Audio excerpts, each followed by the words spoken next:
Биринчи сиздер ушул токтомду алып келип атканыңыздарда чет элди келген жарандарга жумушка уруксат берүү үчүн жылына 30 000 сомдук тариф коюп келдиңиздер эле. Эмне себептен бүгүнкү күндө ушу токтомдо азыр 10 000 сом болуп калды? Эми бул чечимди жалаң эле өкмөт тарабынан кабыл алынбайт экен. Биз болсо ошол профилдик комитетке келгенде ошондой сумма өзгөрдү. Депутаттар ой пикирлерин айтты. Муну болсо этап менен көбөйткүлө деген сунуш болду. Ошон үчүн 10 000 сомго түштү. Мен эми айтып коеюн эми. Өткөндө митинг болгондо ошол жерде миграциянын орун басары кимдер бергенсиздер? Эмне деп ошол мигранттарга жооп бердиңиздер эле?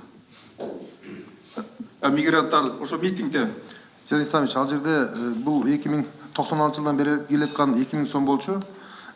Ар бир Кытайдан келген жаран 30 000 төлөйт. Сиз айтсаңыз, ошол жердеги сиздер берген маалыматты айтып коюңуз. Да, бүгүнкү күндө 30 000 төлөп атышат. Ар бир жаран 10 000 сом азыр күндө миграцияда турат, 20 000 сом визасы турат. Ал 30 000 төлөп атат бүгүнкү күндө. Ошол жерде анан баягы 30 000 боюнча сиз бул 3 жылдан бери көтөрүп келатасыз. Буну биз поэтапно көтөрөбүз. 2 айдан кийин мониторинг анализ кылып, сиз менен сүйлөштүк ал боюнча. 2 айдан алып келебиз. Мен айтып коеюн. Колдоп беребиз атат, 2 айдан өзгөртүп келебиз. Силер айтып коеюн мынакей. Телевидениеден баардыгыбыз көргөнбүз. Ошол жерде силер 30 000 сомдон биз чет элден келген жарандарга 30 000 уруксат беребиз деп айткансыңар. Бул 2-3 күн, бир жумага чейин ошону телевидениеде көрсөткөн. Буну көтөргөнүбүздүн себеби эмнеде болот? Эмне пайда алып келет биринчиден?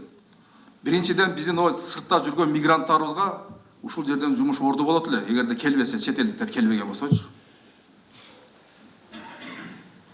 Мына ушул жерден жумуш таппастан биздин мигранттарыбыз 1 миллионго жакын мигрантыбыз сыртта жүрөт бардыгы. Экинчиден бюджетке акча каражат түшмөк. Эгерде ошол квота мына жылына быйылкы жылга 16 000 квота бекиттиңиздер. Мурдагы жылдар 14-15 000 болгон. Мен айтып коеюн, эгерде 50 000ге көбөйткөн, 50 000 сом койгонуңуздар да ошогочу. Бир жылда 750 миллион акча каражат түшмөк бюджетке. Эгерде ошол акча каражаттан качып, чет элдиктер келбесе, демек биздин мигранттарга ушул жерде жумуш орду болмок.